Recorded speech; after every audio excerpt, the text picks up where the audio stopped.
Have you ever had this happen to you?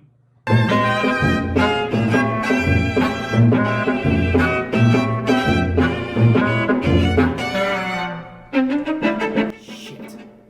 What the f is that? How is anybody supposed to be able to count that? This is bad. Maybe. No. Maybe. Yeah. Maybe. Here. Bass. Our violinist is playing a time signature concerto, and you don't even know how to count. I'm sorry. You're fired.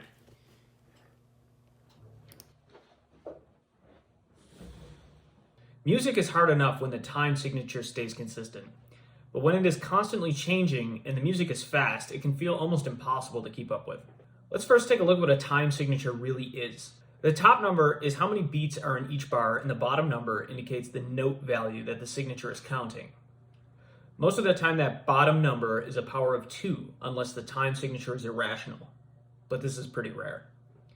So in a bar of 4/4, there are 4 beats per measure, and the quarter note is counted as the beat. In a bar of 3/8, there are 3 beats per measure, and the 8th note would get the beat. So what do you do to help yourself get through these passages when the time signature changes or keeps changing consistently? Well, first of all, what kind of time change is it? Which number is changing? If the bottom number between the time signatures stays the same, but the top number changes, such as a bar of 4/4 moving to a bar of 3/4, this is actually pretty simple. We just continue to count the measure's subdivisions at the same speed we had been before. In this case, the quarter note is getting the beat, so we just count quarter notes up to 4 in the 4/4 bar, and then quarter notes up to 3 in the 3/4 bar. But what do we do when the bottom number changes? This is where it gets a little more complicated. For example, you're playing in 4/4 like a basic bitch, and you have a measure of 5/8 coming up. You're stressing about the rhythm and how to count it. It seemed like no problem when you looked at the part, and you didn't even really bother to practice it. But then you get to the measure and you blow it. How do you fix this? We do this using fractions. Remember in elementary school, when you were first learning how to add fractions? You had to find the lowest common denominator, and then make the denominators between the fractions the same, and then you could add them. In this case, we have to make the subdivisions match between the time signatures. Find the highest subdivision, or the highest common denominator, of all of the time signatures coming, and begin counting at that speed in that subdivision before you get to that section of the music. Let's say you have a bar of 4/4 and a bar of 5/8. The highest common denominator between them would be 8, which means we need to be counting in eighth notes. During the last bar of 4/4, begin counting in eighths to make sure that your subdivision stays consistent through the upcoming measure. It sounds easy just to double the quarter note at the 5/8 bar, but I found that if I'm not already counting the subdivision before the measure starts, more often than not, I miss the rhythm. So in the bar of 4/4, I start counting 1 and 2 and 3 and 4 and. And when I reach the bar of 5/8, I continue to count at the same speed, 1, 2, 3, 4, 5. This way I already know the speed of the subdivision in that upcoming bar. 1 and 2 and 3 and 4 and 1, 2, 3, 4, 5. 1 and 2 and 3 and 4 and 1, 2, 3, 4, 5. So what happens if this gets even more complicated? What would happen if we had a bar of 4/4 next to a bar of 6/8 next to a bar of 7/16? First thing we need to do is find the highest common denominator, or the highest common subdivision between all the time signatures. In this case, it would be 16th notes. So in that 4/4 bar, I want to be thinking 16th notes. In that 6/8 bar, I want to be thinking 16th notes.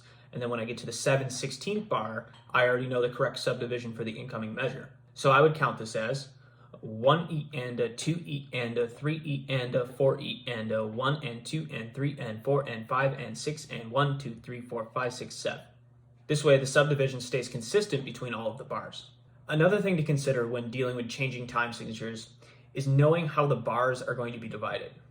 So in more basic time signatures such as 4/4, 1 and 3 are usually the strong beats, and 2 and 4 are the weak beats. If you're playing jazz, normally the opposite is true. 2 and 4 are the strong beats, 1 and 3 are the weak beats.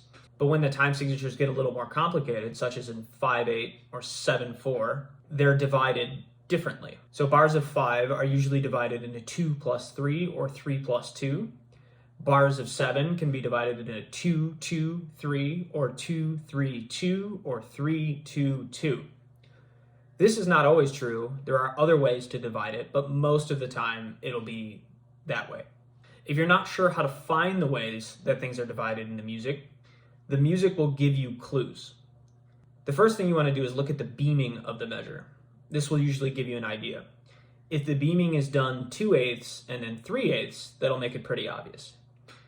If that is not the case, look at the score and listen to the section. More than likely, you'll be able to hear it.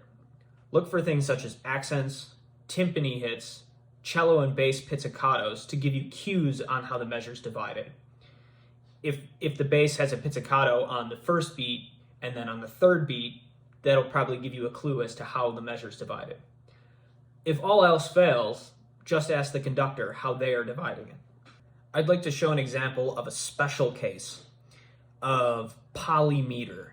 Polymeter essentially means that the musicians in the ensemble are feeling different time signatures at the same time. Polymeter is very similar to polytonality, whereas polytonality is where I'm feeling C major and the guy next to me is feeling F sharp major. Polymeter is I'm feeling 2/4 and the guy next to me is feeling 3/8. An example of this can be seen in Soldier's Tale in the first movement.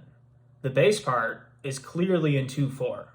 It's just the same thing repeating over and over and over and over and over again. Just two notes, back and forth. However, the time signature around it is changing constantly. That's because everybody else in the ensemble is feeling different time signatures than you are. So this is one of those cases where the music actually looks way harder than it is. Your job here is to actually ignore the fact that the time signature keeps changing and just stay consistent so that everyone else can play off of you. Stravinsky tends to do this a lot. If you found this useful, please consider leaving a like and subscribe. Thanks.